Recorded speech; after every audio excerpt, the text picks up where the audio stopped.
नमो भगवते वासुदेवाय। ओम नमो भगवते वासुदेवाय। ओम नमो भगवते वासुदेवाय। ओम नमो भगवते वासुदेवाय। नारायणं नमस्कृत्यं नरं चैवं नरोत्तमं देवीं सरस्वतीं व्यासं ततो जयमुदीरयेत्। नष्टप्रायसु भद्रेषु नित्यं भागवत सेवया भगवति उत्तमश्लोके भक्तिः भवति नैष्ठिकी।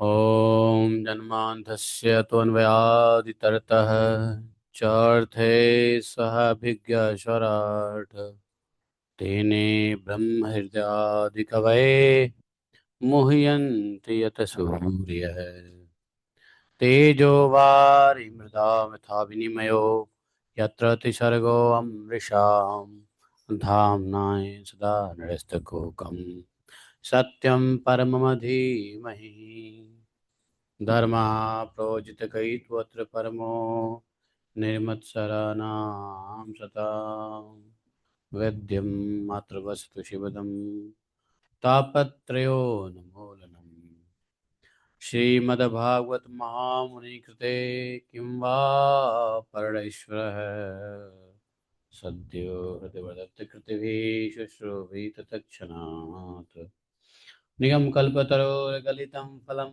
शुकमुखाद् द्रवितसंयुतं पिबत भागवतं रसमालयं मुहुरहो रसिका भुवि भावुकाः।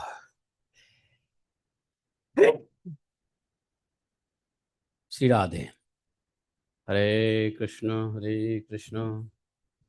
कृष्ण कृष्ण हरे हरे, हरे राम राम राम हरे हरे। अहं सर्वस्य प्रभवो मत्तः सर्वं प्रवर्तते इति मत्वां भजन्ते मां बुधा भावा समन्विता मच्चित्ता मद्गतप्राणा बोधयन्तः परस्परं कथयश्च मां नित्यं तुष्यन्ति च रमन्ति च तेषां सततयुक्तानां भजतां प्रीतिपूर्वकं ददामि बुद्धियोगं तं येन मापुयान्ति ते तेषामेवानुकम्पार्थम् अहम् अज्ञानजं तमः नाशयात्मभावस्थो ज्ञानदीपेन भास्वता अहमेवासमेवाग्रे न अन्यत् शतशतपरं पश्चादमतीतस्य व्यवशिष्येत स्वस्म्यहम् ऋतेऽर्थं यत् प्रतीयेत न प्रतीयेत च आत्मनि तद्विद्यादात्मनो माया यथा भासो यथा तमः यथा महान्ति भूतानि भूतेषु चावचष्यनु पृष्ठान्यान्प्रविष्ठानि तथा तेषु न तेष्वम् एतावदेव जिज्ञासं तत्त्वजिज्ञासुनात्मना अन्यदित्यव्याख्यां सत्या सर्वत्र सर्वदा। हरे कृष्णा कृष्ण कृष्ण हरे हरे, हरे राम राम राम हरे हरे। हरे कृष्णा कृष्ण कृष्ण हरे हरे, हरे राम राम राम हरे हरे। बोले ग्रंथराज श्रीमद् भागवत महापुराण की जय, श्रील प्रभुपाद की जय, श्री वासुदेव भगवान की जय, श्री सुखदेव गोस्वामी महाराज की जय। जय जय श्री राधे।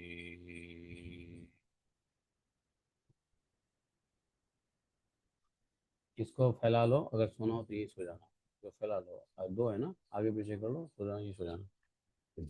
भागवतम पढ़, भागवतम सुनते सुनते फैला लो। हरे कृष्णा, जय श्री राधे, जय श्री राधे। तो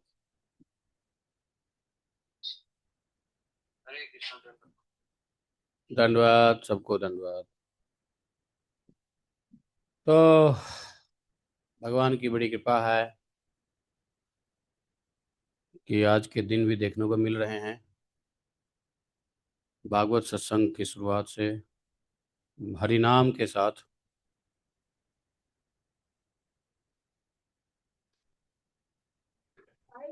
तो आज चतुर्थी है, शुक्ल पक्ष, आषाढ़ शुक्ल पक्ष चतुर्थी, है ना।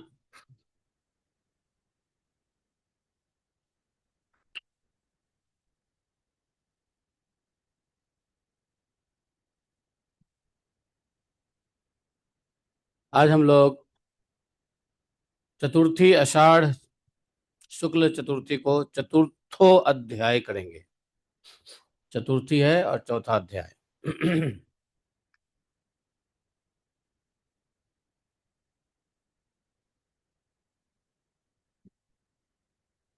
इस अध्याय में गज और ग्राह का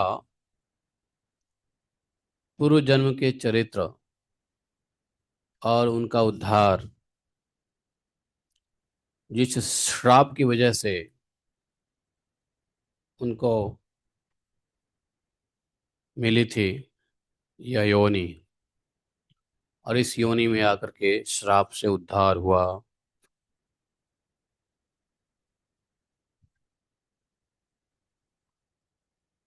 तो सुखदेव जी आगे कहते हैं,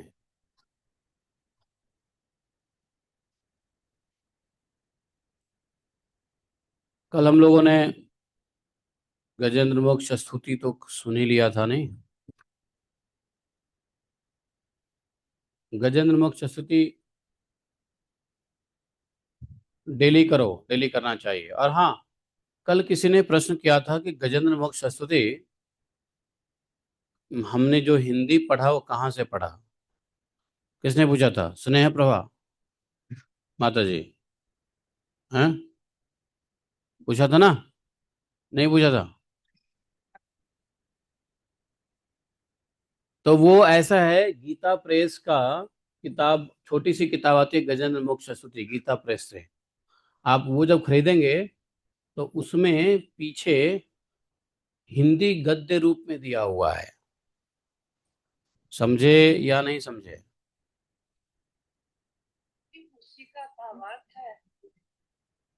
नहीं, उसका एग्जैक्टली गद्य पद, गद्य और पद्य होता है ना, अर्थ नहीं है, लेकिन गद्य है। अर्थात जैसे संस्कृत में लयबद्ध श्लोक होता है, वैसे ही हिंदी में लयबद्ध पद को गद्य कहते हैं।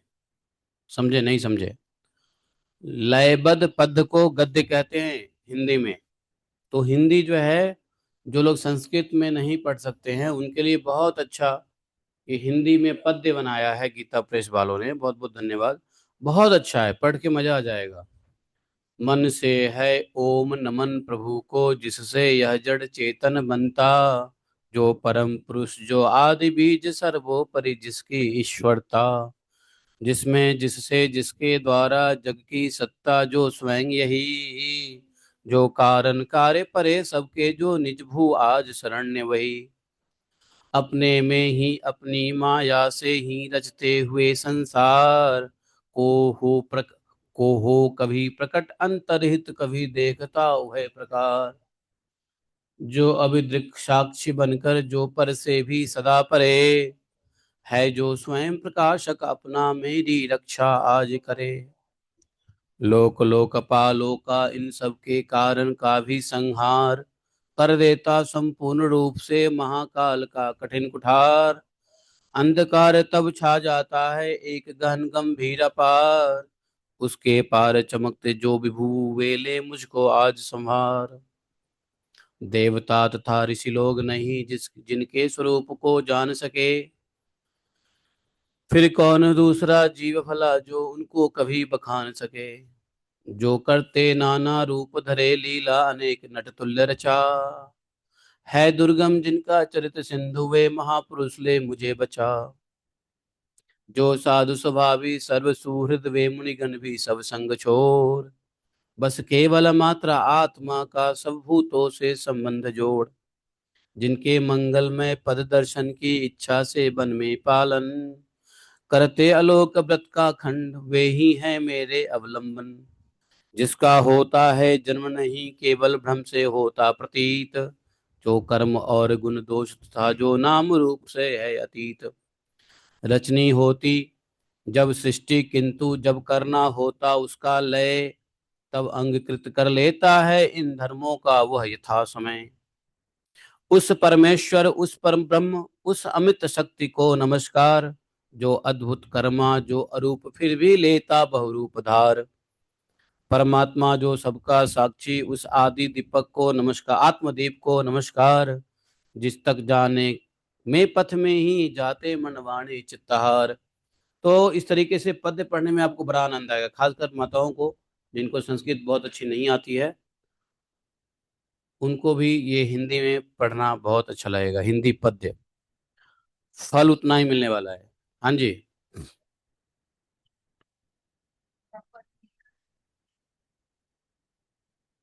इसमें उसको पद्य के रूप में, हाँ मतलब बहुत पहले बचपन में पढ़े हैं तो एक दो पल याद है। जैसे है उसमें कि हे कृष्ण मुझको क्या मिलेगा कौरवों को मार कर, मैं हाँ भागी ही बनूंगा दुष्ट का संहार कर। यस। इस लोक यात्रा लोक का भी राज मिल जावे मुझे, वे मार ले मुझको तदप मैं मार सकता हूँ नहीं। बिल्कुल बिल्कुल बिल्कुल। पूरा है, पूरा गीता का भी हिंदी में है। हाँ है, पढ़ सकते हो, पढ़ सकते हो।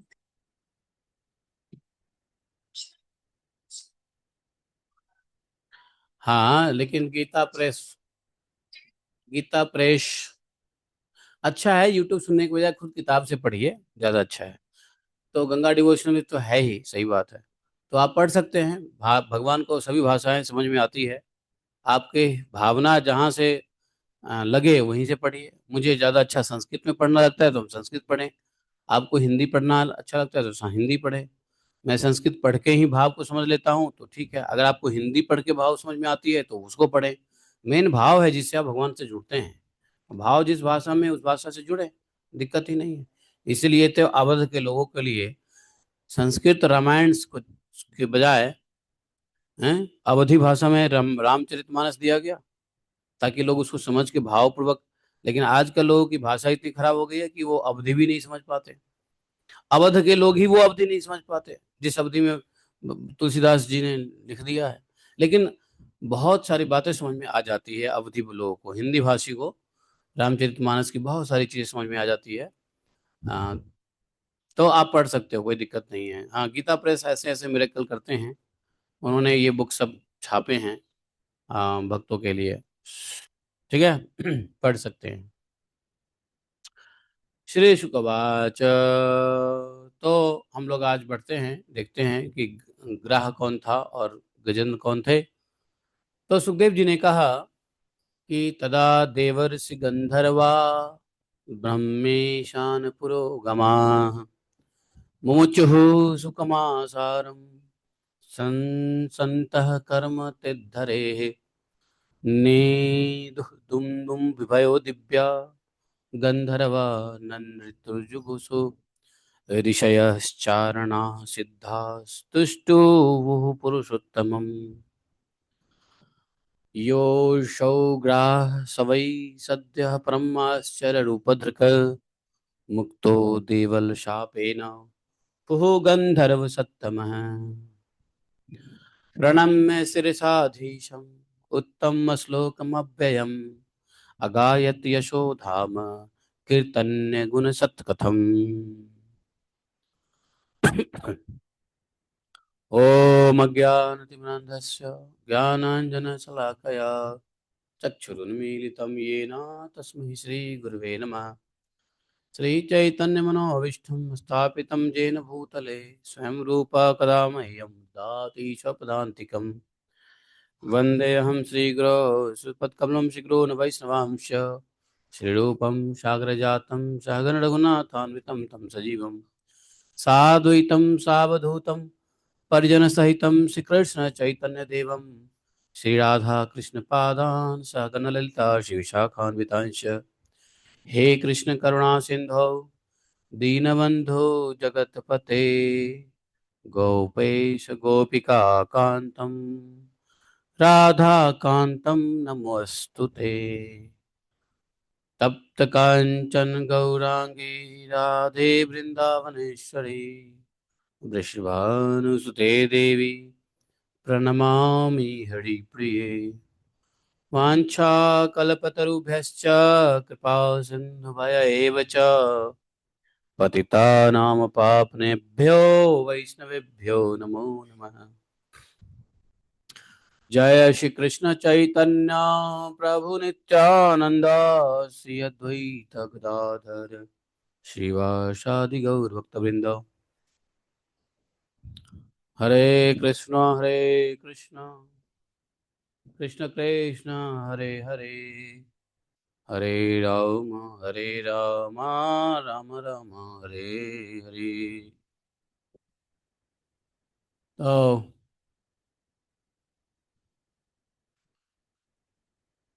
सुखदेव जी कहते हैं, परीक्षित जी, उस समय जिस समय यह हरि की लीला हुई, ग्राह को चक्र से काट दिया। पहले तो भगवान ने गजेंद्र के साथ साथ ग्राह को जल के बाहर घसीट के निकाला और तुरंत अपने सुदर्शन चक्र से ग्राह का गला काट दिया। उस समय ब्रह्मा शंकर आदि देवता ऋषि और गंधर्व भगवान श्री हरि के इस लीला का खूब प्रशंसा करने लगे और सबने उनके ऊपर फूलों की वर्षा करने लगे। स्वर्ग में भगवान के इस लीला को देखते हुए दुदुम्बियां बजने लगी, गंधर्व नाचने गाने लगे, ऋषि चारण सिद्धगण भगवान पुरुषोत्तम की स्तुति करने लगे। सभी लोकों में आनंद ही आनंद छा गया। इधर वह ग्राह तुरंत ही परम आश्चर्य में दिव्य शरीर से संपन्न हो गया। जैसे ही भगवान ने सुदर्शन चक्र छोड़ा, सुदर्शन चक्र ने उस गले काटे तो उसके शरीर से एक दिव्य शरीर उत्पन्न हो गया। इस ग्राह जो ग्राह था वो पूर्व जन्म में एक श्रेष्ठ गंधर्व था। उसका नाम था हुहु। हुहु नाम का गंधर्व था। देवल के श्राप से उसे यह गति प्राप्त हुई थी। अब भगवान की कृपा से वह मुक्त हो गया। उसने सर्वेश्वर भगवान के चरणों में सिर रखकर प्रणाम किया। इसके बाद वह भगवान के सुयश का गान करने लगा। कौन? हुहु गंधर्व, क्योंकि अब वो मुक्त हो गया। भगवान को गायन करने लगा। वास्तव में अविनाशी भगवान ही सर्वश्रेष्ठ कीर्ति से संपन्न हैं। उनके ही गुण और मनोहर लीलाएं का गान वर्णन करने योग्य है। तो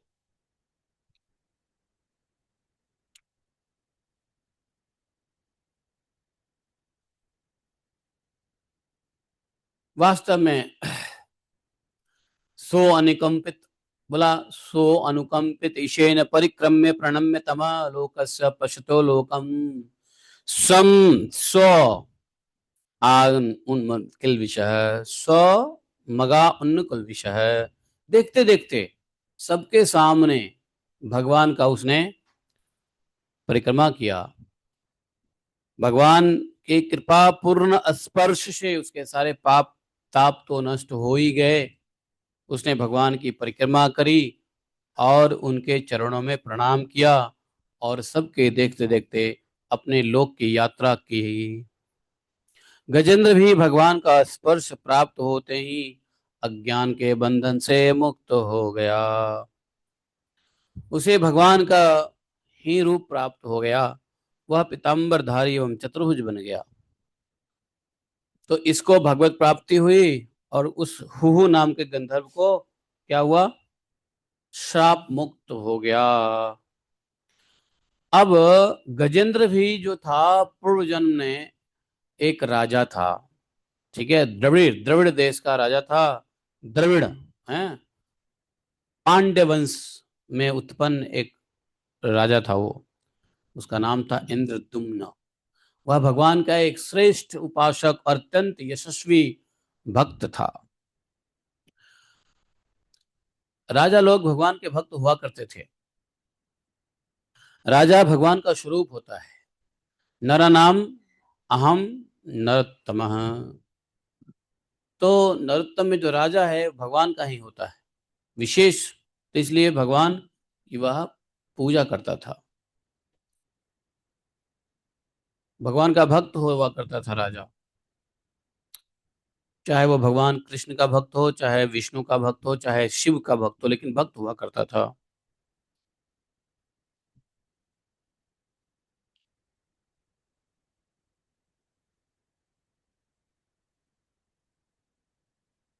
तो एक बार की घटना बताया है कि स एकदा आराधन काल आत्मवान गृहीत मौन व्रतम ईश्वरम हरिम। राजा लोग भी राज्य पाठ को छोड़ करके वो वन में जाया करते थे। तो हिमालय पर्वत पर रहने लगे थे राज्य पाठ को छोड़ करके। लेकिन राज्य पाठ उन्होंने, राजा लोग छोड़ते थे अपने उत्तराधिकारी को हाथ में सौंप करके। जैसे ही कोई उनका उत्तराधिकारी तैयार हो जाता, पुत्र, योग्य पुत्र, तो उसको समर्पित करके राज्यपाट छोड़ दिया जाता था। मलय पर्वत पर चले गए रहने के लिए। उन्होंने जटाएं बढ़ा ली, जटाजूट, तपस्वी का भेष धारण कर लिया। एक दिन स्नान के बाद पूजा के समय मन को एकाग्र करके एवं मौन व्रती होकर वे सर्वशक्तिमान भगवान की आराधना कर रहे थे।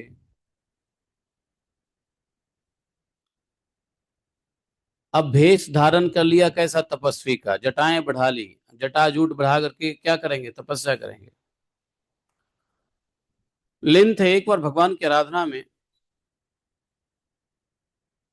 मुनि वृत्ति से रहते थे उस पर्वत पर, मलय पर्वत पर। उसी समय संजोग से, दैव योग से परम यशस्वी अगस्त मुनि अपनी शिष्य के साथ वहां पे आ गए जहां पे वो तपस्या कर रहे थे। राजा चुपचाप भगवान के ध्यान में मग्न थे। राजा प्रद्युम्न, राजा नहीं थे अब तो तपस्वी हो गए थे, तपस्वी प्रद्युम्न, वानप्रस्थी प्रद्युम्न वहां पर ध्यान में मगन थे। मुनि अगस्त को लगा कि यह राजा है, अर्थात यह क्या है? क्षत्रिय है। क्षत्रिय हो करके प्रजा पालन और गृहस्थ जीवन को त्याग दिया इसने। या अतिथि नहीं, प्रजा पालन तो चलो त्याग दिया, लेकिन गृहस्थ उचित अतिथि सेवा आदि धर्म का भी परित्याग करके तपस्वियों की तरह एकांत में चुपचाप बैठकर उपासना कर रहा है। हमने कल बात करी थी ना, कल या परसों, कि गृहस्थ के लिए सबसे बड़ा धर्म क्या था? है, हम लोगों ने परसों ही जिक्र किया था ना, परसों तरसों। गृहस्थ के लिए सबसे बड़ा धर्म क्या था? संत सेवा। है, क्या था? संत सेवा। दिनेश प्रभु आ गए क्या भारत में? हैं, भारत में आ गए दिनेश प्रभु?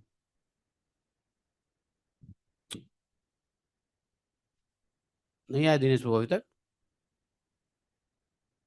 तो बोले गृहस्थ के लिए संत सेवा सबसे बड़ा है।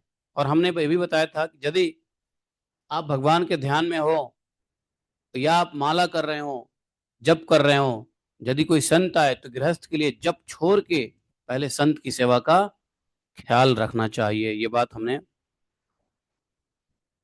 सुना था, नहीं सुना था? तो यहाँ पे इसीलिए बोले कि इसने अति गृहस्थ उचित अतिथि सेवा आदि का परित्याग करके तपस्वियों की तरह एकांत में चुपचाप बैठे कर उपासना कर रहा है। अरे गृहस्थियों के लिए उपासना जैसी कोई चीज होती है क्या? सबसे पहला धर्म है गृहस्थियों का साधु संतों, ऋषि मुनियों, भक्तों, वैष्णवों की सेवा करना। सेवा के सामने अपनी उपासना और अपनी तपस्या और अपनी साधना का बहाना नहीं करना चाहिए। इसलिए अगस्त मुनि क्रोधित हो गए। किसके ऊपर क्रोधित हुए? राजा प्रद्युम्न के ऊपर। ये कथा सुन लो, राजा प्रद्युम्न की कथा। उन्होंने क्रोधित होकर के दे दिया श्राप अगस्त जी ने। क्या इस राजा ने गुरु से शिक्षा ग्रहण नहीं की है? अभिमान बस परोपकार से निवृत्त होकर मनमानी कर रहा है। ब्राह्मणों का अपना अपमान करने वाला यह हाथी के समान जड़ बुद्धि है। इसलिए इसे वही घोर अज्ञान में हाथी की योनि प्राप्त हो गई। ऐसा श्राप दे दिया, हाथी की योनि में जाओ। क्योंकि जड़ बुद्धि वाला जो होता है ना, वही साधु संत को देख करके कुछ नहीं स्वागत करता है। हैं? साधु संत दिखे तो उनसे पूछना है, सेवा पूछना है, आपकी क्या सेवा कर सकते हैं, आइए बैठिए। हैं? अब हमारा चैतन्य किसी साधु संत को देखेगा तो पहले कहेगा कुछ लाए हो खाने के लिए, दो। हाँ, तो क्या करना है? सेवा करना है, ठीक है। हाँ, पैर छूता है, वेरी गुड वेरी गुड। हाँ, चैतन्य पहले दंडवत करता है साधु संतों को। हाँ, और क्या करता है? पैर छूता है, और क्या करता है? फिर पूछना होता है कि आपको क्या सेवा करूं, ठीक है। चैतन्य कह रहा है कि हम साधु संतों को पैर छूते हैं, पहले दंडवत करते हैं। हाँ, ये बात है, दंडवत करेगा फिर पैर भी छुएगा। और फिर जो है उसके बाद पूछते हो, उसके बाद पूछना होता है कि हम आपकी क्या सेवा करें। जल पान क्या सेवा करें, पान दें या जल दें, या जल दें या पान दें, या दोनों दें? हम्म वो बताएंगे ना क्या चाहिए। तो इस प्रकार से साधु संतों की उपासना करनी चाहिए। तो उन्होंने श्राप दे दिया कि ये तो जड़ बुद्धि वाला है, जाओ हाथी के समान जड़ बुद्धि हो जाओ। हाथी की जो बुद्धि होती है जड़ बुद्धि होती है। क्यों? हाथी मोटा होता है। हाथी से अधिक मोटा किसी जानवर को देखा है क्या? हाथी सबसे मोटा होता है, विशाल का है। तो जिसका शरीर मोटा होता है ना, उसकी बुद्धि जड़ हो जाती है, बुद्धि से वो हेड़ा हो जाएगा, मोटा शरीर। इसलिए दूल्हा पतला शरीर रहना चाहिए, मोटा शरीर नहीं बनाना चाहिए। मोटा शरीर जड़ बुद्धि हो जाता है, मोटे शरीर में बुद्धि मोटी हो जाती है, मालूम है चैतन्य? हाँ, इसलिए पतले बनो। नहीं। हाँ, फिट रहो, मेरी तरफ फिट रहो, ना मोटा ना पतला। मैं कहाँ मोटा हूँ? मैं बिल्कुल मोटा नहीं हूँ। अरे मोटा मैं हूं ही नहीं, चलो। तो इसलिए जड़ बुद्धि होते हैं हाथी के समान। हाथी का शरीर मोटा होता है, चर्बी मोटी होती है। हैं? और जो ज्यादा मोटा होगा, वजनदार होगा, हैं, वजनदार होगा शरीर से, उसकी बुद्धि जड़ होती है। इसलिए यह घोर अज्ञान में हाथी की योनि प्राप्त हो जाए। श्राप दे दिया था किसने? अपने शिष्य मंडली के साथ मुनि अगस्त जी ने। सुखदेव गोस्वामी कहते हैं, देखो, एवं शत्वागतो अगस्त्यो भगवान नृपसानुगः इंद्रदुम्नो अपि राजर्षि रिष्ट तदुपधारयन्। परीक्षित जी, श्राप और वरदान देने में समर्थ अगस्त ऋषि इस प्रकार शाप देकर अपनी शिष्य मंडली के साथ वहां से चले गए। जानते हो, श्राप वही दे सकता है जिसको वरदान देने का अधिकार हो। और अगर वरदान देने का अधिकार नहीं है, वह श्राप देने के अधिकारी नहीं है। जो जिंदा नहीं कर सकता है उसको मारने का अधिकार नहीं है। वेद में पशु बलि बताया है, पशु को बलि दिया जाता था, लेकिन ऐसे ब्राह्मणों के द्वारा दिया जाता था कि वो ब्राह्मण दोबारा से उस पशु को जीवन दान देते तो उत्तम शरीर देते, अर्थात जिस पशु के शरीर में है उससे अच्छे शरीर को प्रदान करके उनको स्वर्ग भेजते थे। जब ही पशु बलि अलाउ था। आजकल लोगों को जीवन दान देने की क्षमता है नहीं, पशु बलि बलि दिए जा रहे हैं। तो बलि देने का वही अधिकारी होता है जिसको वरदान देने का सामर्थ्य है, जिसमें जीवन दान देने वाला ही मृत्यु दंड दे सकता है।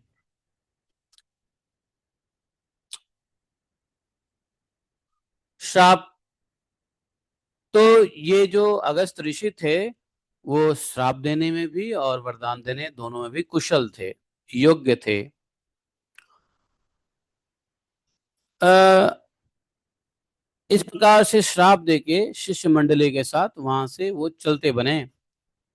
अब इंद्रद्युम्न ने यह समझकर संतोष किया कि शायद यह मेरा प्रारब्ध ही था जिसकी वजह से मुझे श्राप मिला है। भगवान के भक्त ऐसे ही होते हैं, अपने ऊपर आए हुए प्रारब्ध को, मतलब अपने हुए आए हुए किसी प्रकार की परिस्थिति को प्रारब्ध ही समझ के अपना भोगने के लिए तैयार हो जाते हैं। भगवान की इच्छा होगी,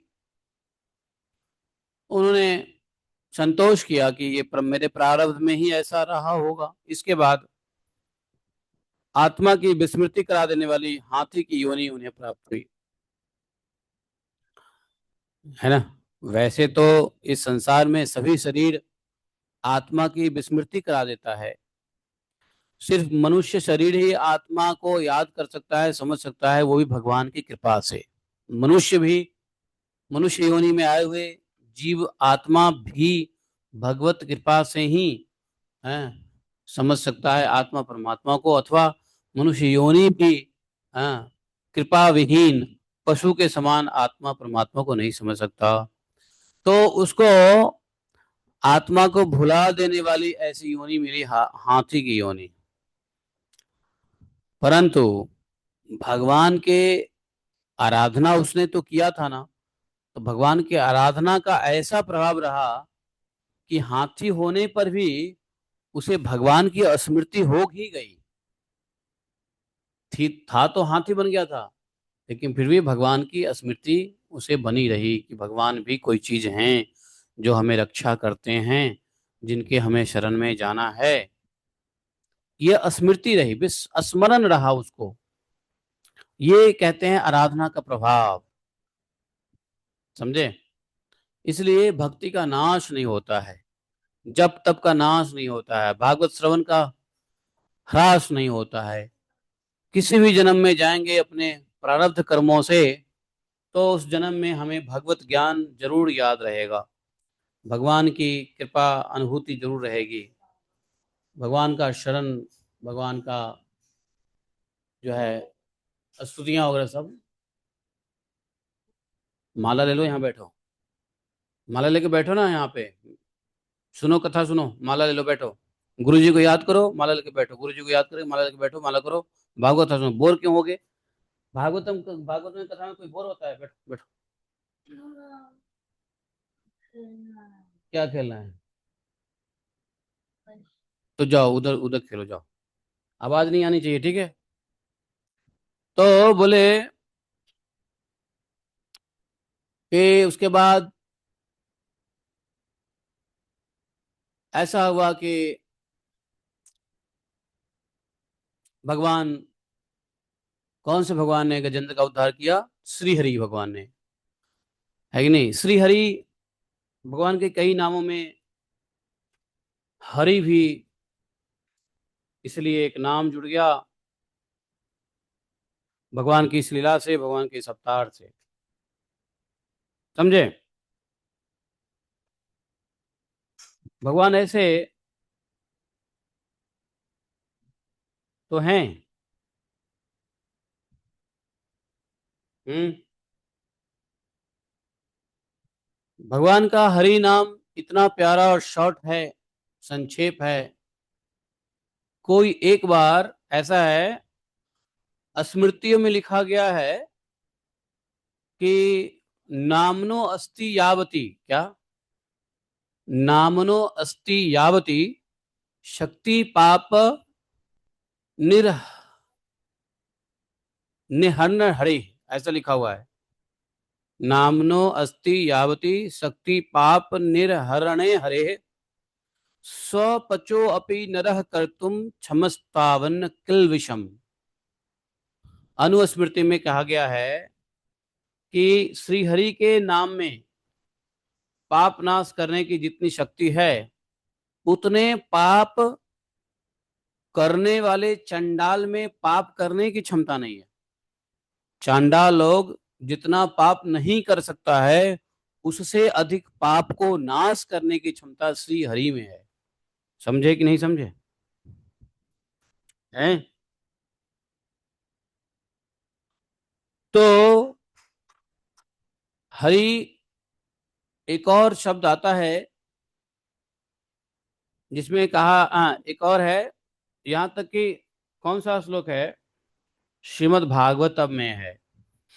श्रीमद् भागवतम के छठे स्कंद के द्वितीय अध्याय में आप लोगों ने सुना होगा, हरि इत्य अवसेनाः पुमान हरति यातनाम। हालांकि पूरा श्लोक है, सांकेत्यम परिहास्यम वा अस्तुभम हेलमेव च वैकुंठ नाम ग्रहणम शेषाघारम विदुः पतितः अस्खलितो भग्नः संदष्ट तप्ता आहत हरिर इत्य वशेनाः पुनर्महति यातनाम। बोला कि गिरते समय, फिसल के गिरते समय, ऊंचे नीचे स्थान से गिरते, ऊंचे नीचे स्थान में ठेस लगते समय, चलते हुए ठेस लगते हुए, या गिरते समय, या अंग भंग हो जाने पर, या सांप आदि के डसने पर, या ज्वर ज्वर आदि से तप्त होने पर, ज्वर आदि मतलब जैसे हैवी फीवर हो जाए, या बहुत सर दर्द करने लग जाए, शरीर में कोई ऐसी कठिन, पेट में बहुत दर्द होने लगे, या कोई भी ऐसी विकट कष्ट में, या युद्ध में घायल होने पर, विवशता से भी यदि हरि का नाम पुकारा जाता है, तो भागवतम के छठे स्कंद में कहा गया है क्या, कि वह नरक आदि किसी भी यातना को प्राप्त नहीं करता। मान लो कोई गिर गिर गिर गया हो, गिरने वाला हो, ठेस लग गया हो, एक्सीडेंट होने वाला हो, एक्सीडेंट हो गया हो, शरीर में कोई भयंकर वेदना हो, असहाय वेदना है, सर दर्द, पेट दर्द, दांत दर्द, आंख दर्द, कान दर्द, असहाय, तो उसमें हरी हरी हरी हरी हरी हरी हरी हरी ही पुकारना चाहिए। तो भागवतम का है कि हरि इत्यावसेनाः पुमान अर्हति यातनाम। कभी भी मंगल ही होता है, उसको यम यात्रा नहीं झेलना पड़ता, किसी भी प्रकार की यातना को प्राप्त नहीं होता, नरक आदि जैसी किसी भी आत्मा को प्राप्त यातना को प्राप्त नहीं होता। तो ये हरि कहाँ से आए? यही हरि इसी वर्ष में, तामस मनवंतर में, चौथे मनवंतर की कथा है ना ये, तो तामस मनवंतर था चौथे मनवंतर। इस मनवंतर में भगवान हरि आए और ये लीला किया, और ऐसा नाम दिया, भगवान का कोई नाम नहीं है लेकिन भगवान ने इस लीला से नाम दिया इस अवतार में। तो हरि हरि है, इसकी आदत डाल लेनी चाहिए। समझे? तो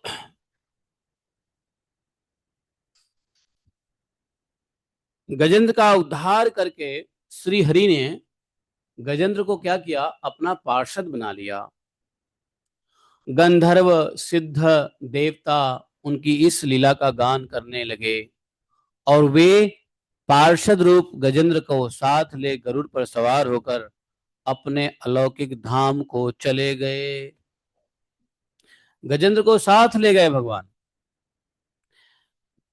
परीक्षित जी, मैंने भगवान श्री कृष्ण की महिमा तथा गजेंद्र के उद्धार की कथा तुम्हें सुना दी, यह प्रसंग सुनने वालों के कलिमल और दुख स्वप्न को मिटा देने वाला और यश उन्नति स्वर्ग दिलाने वाला है। इसी से कल्याण कामी द्विजगण दुष्स्वप्न आदि की शांति के लिए प्रातः काल जागते ही पवित्र होकर इसका पाठ करते हैं। परीक्षित जी, गजेंद्र की स्तुति से प्रसन्न होकर सर्वव्यापक सर्वभूत स्वरूप श्री भगवान ने सब लोगों के सामने ही उसे यह बात कही थी। अरे इसका मोबाइल छीन लो, आवाज आ रहा है। मोबाइल छीनो, इसका आवाज आ रहा है, ठीक है। इसको बोलो अपने उससे खेलेगा। डायमंड से खेल, डायमंड है ना तुम्हारे पास इतने सारे। तो ये सुखदेव गोस्वामी ने कहा कि भगवान ने ऐसा सबके सामने कहा था कि जो गजेंद्र के स्तुति को सुबह सुबह पढ़ेगा उसका कल्याण होगा। भगवान ने कहा क्या? भगवान ने जो कहा इस स्तुति को लेकर के वो सुखदेव गोस्वामी कह रहे हैं। भगवान वाच जे माम त्वाम च सरश्चेदम ग्रीकंदर काननम वित्र कीचक वेणुनाम गुलमाने सुरपादपान श्रृंगाणि मानिधिन्नानि ब्रह्मणो मे शिवस्य च क्षीरोदम मे प्रियम धाम श्वेत द्वीपम च भास्वरम। भगवान ने कहा जो रात के पिछले प्रहर में उठकर इंद्रिय निग्रह पूर्वक एकाग्र चित्त से मेरा तेरा अर्थात मेरा और गजेंद्र का इस सरोवर पर्वत एवं कंदरा वन वेत कीचक बांस के झुरमुट यहाँ के दिव्य वृक्ष पर्वत शिखर मेरे ब्रह्मा जी शिव के निवास स्थान मेरे प्यारे धाम क्षीर सागर प्रकाश में श्वेत द्वीप श्रीवत्स कौस्तुभ मणि वनमाला मेरी कौमोद की गदा सुदर्शन चक्र पांच शंख पक्षीराज गरुड़ मेरे सूक्ष्म कला स्वरूप शेष जी मेरे आश्रय में रहने वाले लक्ष्मी देवी ब्रह्मा जी देवर्षि नारद शंकर जी और भक्तराज प्रहलाद मत्स्य कच्छप वाराह आदि अवतारों में किए हुए मेरे अनंत पुण्यमय चरित्र सूर्य चंद्रमा अग्नि ओंकार सत्य मूल प्रकृति गौ ब्राह्मण अविनाशी सनातन धर्म सोम कश्यप और धर्म की पत्नी दक्ष कन्याएं गंगा सरस्वती अलकनंदा यमुना ऐरावती हाथी भक्त श्रीवनी ध्रुव सात ब्रह्मर्षि और पवित्र कीर्ति नल युधिष्ठिर जनक आदि इसको पवित्र कीर्ति कहते हैं। महापुरुषों का स्मरण करते हैं वे समस्त पापों से छूट जाते हैं क्योंकि ये सब के सब मेरे ही रूप हैं। देखो भगवान ने सुबह उठ करके क्या क्या स्मरण करने से भगवत प्रसन्नता होगी, पाप नष्ट होंगे, समस्त पाप नष्ट होंगे, इसका भगवान ने लिस्ट दे दिया है कि जो व्यक्ति सुबह उठ के इन चीजों का स्मरण करेगा अर्थात ये सारी चीजें क्या हैं, प्रातः स्मरणीय है। समझ गए नहीं समझे? कौन कौन सी चीज? जो तेरा मेरा गजेंद्र का भगवान के साथ, यहां तक कि उस पर्वत कंदराओं का सरोवर का जिस सरोवर में गजेंद्र फंसा था, तो एकाग्रचित से मेरा तेरा और इस सरोवर का इस पर्वत और कंदराओं का बनवेत कीचक बांस के झुरमुट का यहाँ के दिव्य वृक्ष के नाम भी बताए गए थे। उस जगह पे कौन कौन से दिव्य वृक्ष थे पता है ना? इसलिए कह रहा हूं हमारे यहाँ के वृक्ष भी ऐसे होते हैं जो व्यक्ति के पाप को नाश कर देते हैं। वृक्ष के नाम लेने से पाप नाश कर हो जाता है, तो वृक्ष को लगा देने से क्या पुण्य मिलने वाला है आपको पता है?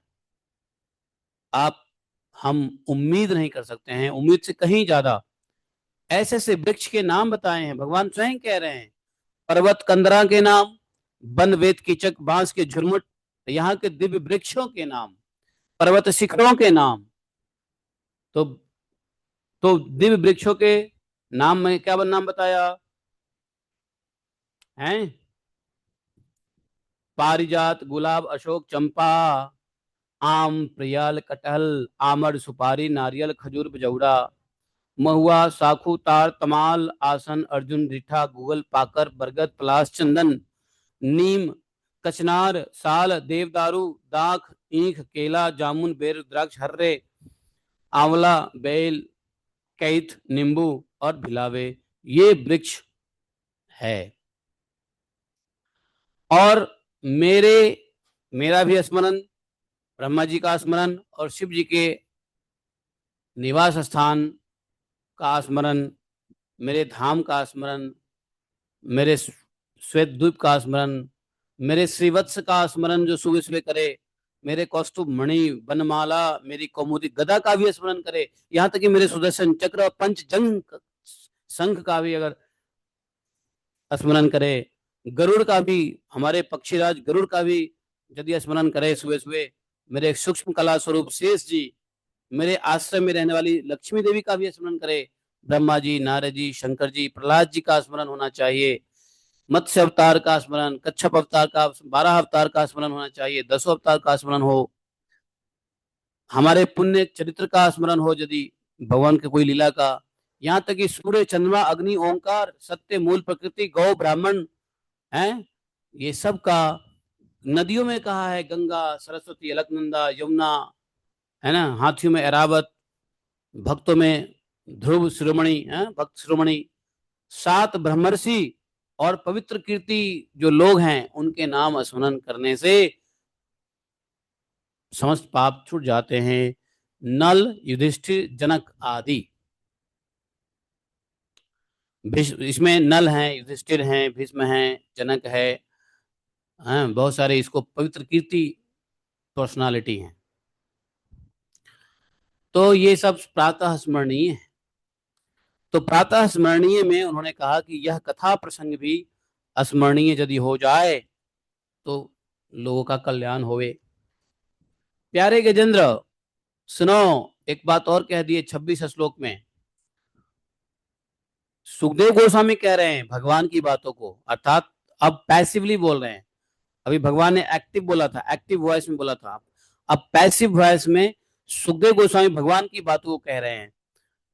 प्यारे गजेंद्र, जो लोग ब्रह्म मुहूर्त में उठकर इत्यादिश्य ऋषिकेश प्रथमा जल उचित तममा, जो लोग ब्रह्म मुहूर्त में उठकर तुम्हारे द्वारा गाए हुए स्तुति से मेरा स्तवन करेगा, अर्थात मेरा स्मरण करेगा, स्तुति करेगा, हैं, मृत्यु के समय मैं उसे निर्मल बुद्धि का दान करूंगा। और जानते हो, मृत्यु के वक्त निर्मल बुद्धि का होना बहुत कठिन है, बहुत कठिन है, बहुत कठिन है, असंभव है। मृत्यु के समय निर्मल बुद्धि होना असंभव है, क्योंकि मृत्यु के समय व्यक्ति का कफ, पित्त, वात, उसकी वासनाएं, इच्छाएं, आसक्तियां इतनी परेशान करती है कि निर्मल मन रहने ही नहीं देता। अरे अभी जब जब व्यक्ति स्वस्थ है तब तो निर्मल मन रहता ही नहीं है। जिस वक्त कपित्वात का बेग चढ़ेगा, मौत के समय, मृत्यु के समय, मृत्यु सैया पे, तो निर्मल बुद्धि हो सकता है क्या? तो हमको हमारा जीवन, मनुष्य जीवन का अंतिम परीक्षा है मृत्यु के समय, बुद्धि कैसी होती है, मलयुक्त होती है या निर्मल होता है। यदि निर्मल मन करना होवे आसान तो करे गजेंद्र मोक्ष का स्तुति। तो इसलिए बहुत सारे लोग, पंडित लोग, पुरोहित लोग, बहुत सारे विद्वान लोग, भागवत कर्ता लोग, जो लोग इस बात को जानते हैं, वो लोग रोज रोज गजेंद्र मोक्ष स्तोत्र को याद करते हैं, स्तुति करते हैं, सिर्फ एक ही उद्देश्य के लिए करते हैं कि हे भगवान, आपने जो कहा था कि जो सुबह उठ करके ब्रह्म मुहूर्त में जग करके, हाँ कंडीशन है, डेली ब्रह्म मुहूर्त में उठ के ये करना पड़ेगा। ब्रह्म मुहूर्त कब होता है? सूर्योदय के समय से 48 मिनट पहले के जो 48 मिनट होते हैं वो ब्रह्म मुहूर्त होता है।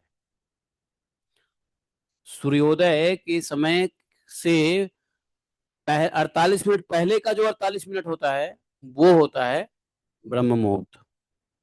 अर्थात सूर्योदय से 2 घटी पहले का जो 2 घटी होता है वो ब्रह्म मुहूर्त होता है। तो बोले कि उसमें उठ करके ये जो पाठ करेगा, मृत्यु के समय उसको निर्मल बुद्धि दे दूंगा, निर्मल बुद्धि प्रदान करूंगा। और निर्मल बुद्धि प्रदान, जब बुद्धि में मल ही नहीं रहेगा तो क्या आ जाएगा? भगवत स्मरण ही तो होगा। बुद्धि में जब मल नहीं होता है तो ऑटोमेटिक मन भगवान का स्मरण करता है। भगवान से मन इसलिए विमुख रहता है क्योंकि बुद्धि निर्मल नहीं रहती है। मल युक्त मन संसार में भटकता है, और मल रहित मन भगवान के चरणों में रहता है। सवै मनः कृष्ण पदारविंदयो हो। तो जब इस स्तुति से भगवान ने कमिटमेंट किया है, तो यदि हम रोज इसको ब्रह्म मुहूर्त में पढ़ते हैं, तो हमारी बुद्धि भी भगवान निर्मल करने वाले हैं अंत समय में। अब टेंशन ही नहीं है, सारा टेंशन खत्म हो गया। करके देख लो। इसलिए ब्रह्म मुहूर्त में उठो और करो। क्या है? हाँ, नहीं सुनना नहीं है, स्तुति करना है अपने मुंह से। अपने मुंह से स्तुति करना है। वैसे तो क्या, भगवान के मंदिर के सामने लगा दो एक टेप और स्तुति लगा दो, बोलो कि हाँ जी भगवान की आरती हमने कर ली। हालांकि लोग ऐसा करते भी हैं। स्तुति स्वयं करना है उठ करके, सुनना नहीं, स्तुति करना। स्तुति से मेरा स्तवन करेंगे। वैसे सुनने से कोई पाप नहीं है, अच्छा ही है। लेकिन सुनने का मतलब यह है कि आप रजाई में रहना चाहते हो, मोबाइल में ऑन करके छोड़ देना चाहते हो। हाँ जी हो गया जी, कर ली हमने फॉर्मेलिटी, भगवान तो अब अपना वादा निभाएंगे ही। हैं? या लेटे रहेंगे? हम्म। और करते रहेंगे। इसमें आलस्य आ जाएगा, प्रमाद आ जाएगा। इसलिए किताब उठाओ और पढ़ना शुरू करो। ब्रह्म मुहूर्त में उठो, मुंह हाथ धो, पवित्र हो जाओ, आचमन लेके थोड़ा सा मंत्र स्नान कर लो, अगर स्नान नहीं करते हो तो ब्रह्म मुहूर्त में, और तब जाकर इसको पढ़ो बैठ के। ठीक है? सुनने से क्या होगा? आलस्य आ जाएगा। बिस्तर पे लेटे लेटे तकिए के बाजू में मोबाइल चालू करके सुनने लग जाओगे, और फिर एक दिन आएगा सुनते सुनते सो भी जाओगे। फिर ये मैकेनिकल हो जाएगा, फिर सब छूट जाएगा, बेकार हो जाएगा, सब मामला नाश हो जाएगा, सत्यानाश हो जाएगा। इसलिए इस बात को हम नहीं कह सकते हैं। भगवान ने नहीं कहा है तो मैं क्यों बोलूं? तो भगवान ने जो ये प्रॉमिस किया है कि हर्षयन विबुधानि कामा रूरो खगाधिपम बुधानि कामा। तो इस प्रकार से बुद्धि का दान करूंगा, निर्मल बुद्धि का दान करूंगा। भगवान का यह दान प्राप्त करने के लिए हमको यह मेहनत करना ही पड़ेगा। इसलिए लोग बाग इसको करते हैं। हमने भी बहुत दिनों तक गजेंद्र मोक्ष स्तुति किए हैं और करते रहते हैं। अभी भी कभी कभी छूट भी जाता है, लेकिन इतना रहता है कि गजेंद्र स्तुति करनी है। हमारे पास, हमारे घर पे आओगे तो गजेंद्र मोक्ष स्तुति हमारे हर रूम में देखोगे, एक एक। सो के उठूं तो जिस रूम में हूँ उसी रूम में पढ़ लो। इसलिए यहाँ भी होगा, उधर भी होगा, उस रूम में। गजेंद्र मोक्ष स्तुति तो हर रूम में होना चाहिए। जहां भी सो के उठो बैठो, आपके सामने होगा तो पढ़ लोगे, सामने नहीं होगा तो भूल जाओगे। इसलिए 5-5 रुपए की गजेंद्र मुख स्तुति आती है गीता प्रेस की, 5-5 रुपए की। वो खरीद लो 8-10, और हर कमरे में रख दो, सामने में रख दो। जैसे उठोगे सामने दिखेगा, उठा के पढ़ोगे। चाहे हिंदी पद्य पढ़ो, हिंदी गद्य पढ़ो, या फिर संस्कृत के श्लोक पढ़ो, बात वही है। श्री हरि।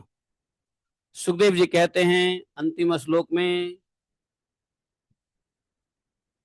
सुखदेव जी ने क्या कहा?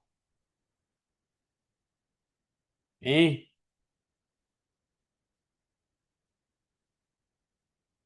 सुखदेव जी ने कहा, इत्यादिश्य ऋषिकेश प्रध्माय जलजोत्तमम् हर्षयन् विबुधानीकम् आरूरो खगाधिपम्। परीक्षित जी, भगवान श्री कृष्ण ने ऐसा कहकर देवताओं को आनंदित करते हुए अपना श्रेष्ठ शंख बजाया और गरुड़ पर सवार हो गए।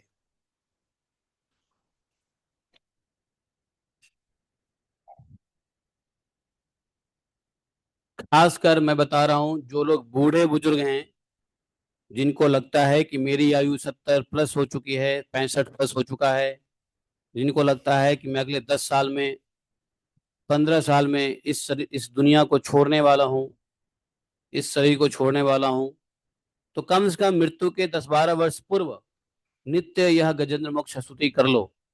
वैसे तो मृत्यु के पूर्व 3 से 5 साल पूर्व ही कर लेने से ये काम बन जाएगा, लेकिन रिस्क मत लो। 70, 75, 65 के प्लस हो गए हो तो रोज गजेंद्र मोक्ष का पाठ का अभ्यास करो, हिंदी में या संस्कृत में। इसलिए गीता प्रेस को बहुत बहुत धन्यवाद है कि उन्होंने हिंदी में भी पद बनाया है, तो सबके लिए सर्व सुलभ कर दिया है। इतना इम्पोर्टेंट जो है बात है, समझे ना। सब सर्व सुलभ कर दिया है हिंदी में, ताकि कोई भी कह नहीं सके कि मैं मुझे संस्कृत नहीं आती, तो हिंदी पढ़ो। हैं, क्या दिक्कत है? हम्म। अनभिज्ञ जीव जिसकी माया, कृत अहंकार द्वारा उपहृत, निज आत्मा से मैं उस दुरंत महिमा में प्रभु के शरणागत। हम्म। तो शरणागत हो जाओ सुबह सुबह, हैं, भगवान के श्री हरि के शरणागत हो जाओ। और इससे क्या होगा? जीवन भर भजन करने में यदि कोई त्रुटि रह गई हो, तो भजन का उद्देश्य ही है अंत समय में निर्मल बुद्धि होकर के भगवान का स्मरण कर सके। यदि भजन पूरे जीवन नहीं कर पाए हो, या त्रुटिपूर्ण हुआ है, या भजन में कमी रह गया है, भजन के साधना के बल पे यदि निर्मल बुद्धि न हो पाए, तो ये गजेंद्र मोक्ष के से तो निर्मल बुद्धि का दान कर रहे हैं भगवान। भगवान का दान करे, भगवान जो दान करे वो तो ले लो। हैं। अब उसमें भी कुछ लोग होंगे, नहीं प्रभु जी मैं दान की चीज नहीं खाता, हम गृहस्थी है ना, हम दान की चीज नहीं लेते। गृहस्थी को दान, अरे भगवान दान कर रहे हैं, कोई मनुष्य नहीं दान कर रहा है। मनुष्य के दान मत लो, भगवान का दान तो लो ही। भगवान ने हमको जीवन दान दिया है, तो क्या जीवन हमने नहीं लिया है? नहीं। तो इसलिए खासकर बूढ़े बुजुर्ग लोगों को, वैसे हम भी बूढ़े बुजुर्ग ही हैं, हम तो बचपन से ही करते आ रहे हैं गजेंद्र मोक्ष स्तुति, बचपन से ही बता रहा हूँ। तो गजेंद्र मोक्ष स्तुति को खासकर जो बूढ़े बुजुर्ग हैं उनको जरूर कर लें, गजेंद्र मोक्ष स्तुति। और नित्य नियम बना लें कि ब्रह्म मुहूर्त में ध्यान रहे, कि ब्रह्म मुहूर्त में उठ के ये कर लेना है, ब्रह्म मुहूर्त खत्म होने से पहले पहले कर लेना है। वैसे ही बूढ़े लोग को जल्दी उठ जाना चाहिए, उठते ही हैं, क्योंकि उनको नींद नहीं आती है ना, रात को ज्यादा नींद नहीं आती है। कभी कभी लोग, बूढ़े लोग होते हैं जो रात को तो नींद नहीं आएगी, लेकिन सुबह से नींद आती है। और कुछ लोग होते हैं जो सुबह रात को लेट नाइट सो के भी जल्दी उठ जाते हैं, बूढ़े लोग, है ना। बुढ़ापा में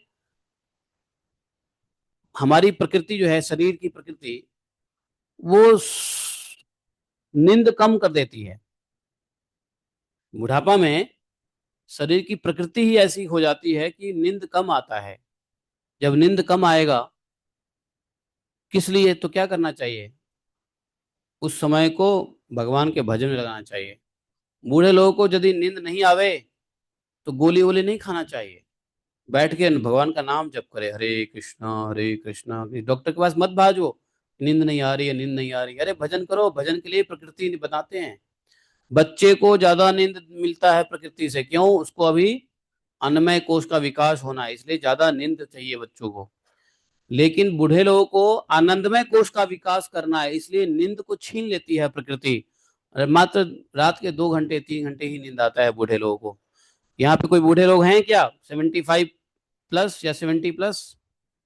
70+ कोई है यहाँ पे? एनीबडी 70+? कोई नहीं है। यहाँ पे मैक्सिमम आयु कितने वर्ष के हैं लोग यहाँ पे? हाँ कितने? हाँ कितने की हो गई है मम्मी आप? हाँ, तो आपको आपको रात में कितने घंटे नींद आते हैं? हाँ, सुबह कितने बजे आती है?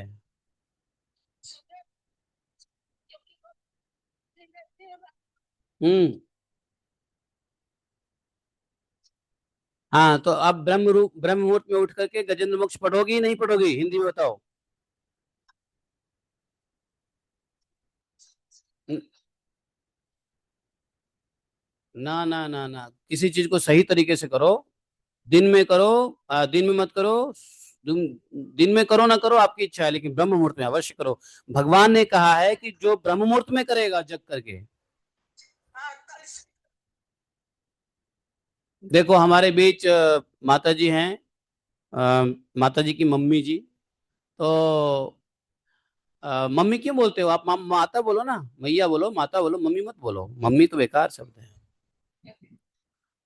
आज से आप भी अपनी भाषा बदल दो, मम्मी मत बोलो, माता जी बोलो, मैया बोलो। हम्म। तो अब ये माता जी ब्रह्म मुहूर्त में 79 ईयर्स की हो गई है माता जी, 79, 80 में एक कम है। एकोन अशीति, एकोन अशीति वर्ष की हो गई है माता जी। तो देखिए, इनसे सुनिए, रात में इनको नींद नहीं आती है, नींद कम आती है, कारण क्या है? बुढ़ापा में नींद कम आने का यही प्रकृति अवसर देती है कि आप भगवान के भजन करें। दिन में शोरगुल होता है, इसलिए दिन में थोड़ा बहुत सो लो, रात में शांति से भजन करो। इसलिए बूढ़े लोगों को रात में ही नींद नहीं आएगी, दिन में आती है कभी कभी, रात को नहीं आती, बराबर है ना? हाँ, ये प्रकृति है, समझिए, ये दोष नहीं है, गुण है। और बच्चों को खूब नींद आती है, क्यों? बच्चों को ज्यादा सोना चाहिए, क्योंकि उसका अन्नमय कोश विकास होना होता है।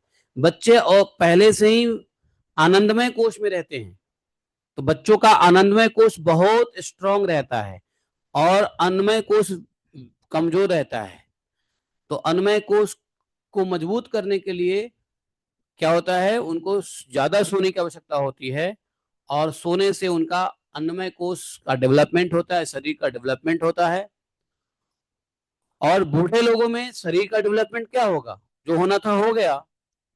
उनमें शरीर की डेवलपमेंट के चक्कर में, संसार के चक्कर में आनंदमय कोश नाश हो गया, अर्थात वो आनंद नहीं ले पा रहे हैं। तो इसलिए नींद को कम करके भजन में लगा करके आनंदमय कोश को मजबूत करने की सु अवसर हमारी प्रकृति देती है।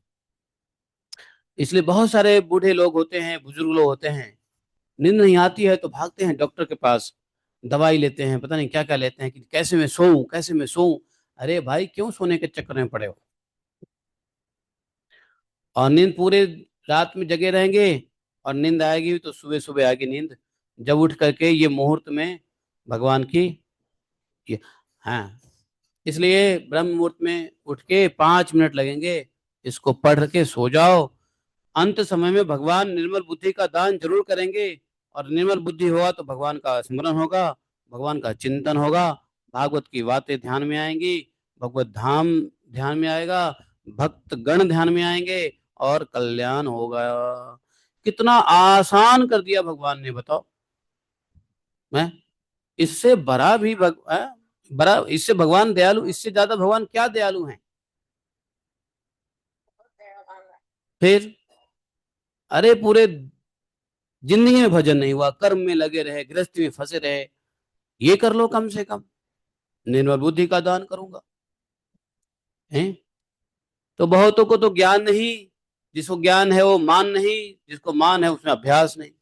कुछ तो ज्ञान, किसी को, बहुत को तो ज्ञान ही नहीं है, और ज्ञान जिसको है उसको मानता नहीं, जो मानता है वो अभ्यास नहीं करता। तो इसलिए ज्ञान होना चाहिए, मानना चाहिए, अभ्यास भी करना चाहिए। तो यह अध्याय समाप्त हो गया। हम लोग अब अगला अध्याय कल पढ़ेंगे, नया अध्याय शुरू नहीं करेंगे। अब ब्रह्मा जी के पास सभी देवता जाएंगे, और ब्रह्माकृत भगवान की स्तुति, भगवान की स्तुति, ब्रह्माकृत स्तुति करेंगे। क्यों जाएंगे देवता लोग, वो हम आपको बताएंगे। ठीक है? यहाँ पे अब समुद्र मंथन की कथा शुरू हो जाएगी, 5वें अध्याय से, 8वें स्कंद के 5वें अध्याय, वो हम कल पढ़ेंगे। आज के लिए गजेंद्र मोक्ष नाम चतुर्थो अध्याय यहीं पे समाप्त करते हैं। आज तिथि है 29 जून। सेकेंड लास्ट डे, कल अंतिम दिन है जून का। ठीक है। बोलिए ग्रंथराज श्रीमद् भागवतम की जय। एकम शास्त्रम देवकी पुत्र गीतम, एको देवो देवकी पुत्र एव, एकम मंतस्य तस्य नमानि यानि, कर्मापि तस्य दिवस्य सेवाः। त्वमेव माता च पिता त्वमेव, त्वमेव बन्धुश्च सखा त्वमेव, त्वमेव विद्या द्रविणं त्वमेव, त्वमेव मम सर्वदेव सर्वं देवदेवः। कृष्णाय वासुदेवाय हरे परमात्मने प्रणतक्लेशनाशाय गोविन्दाय नमो नमः। हे कृष्ण करुणा सिंधु दीनबंधो जगतपते, गोपेश गोपिका कांतम राधा कांतम नमस्तुते। तप्त कांचन गौरांगी राधे वृंदावनेश्वरी, वृषभानुसुते देवी प्रणमामि हरिप्रिये।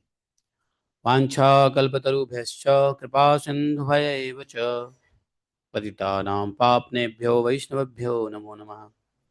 जय श्री कृष्ण चैतन्य प्रभु नित्यानंद, श्री अद्वैत गदाधर शिवासादि गौर भक्तवृंद।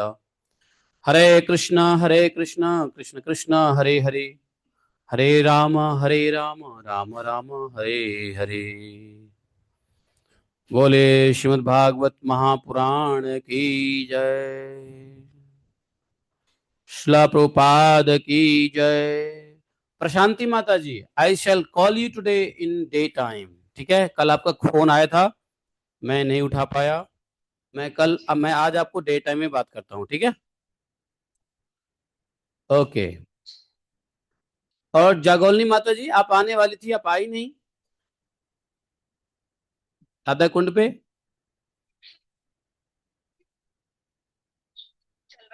ओके,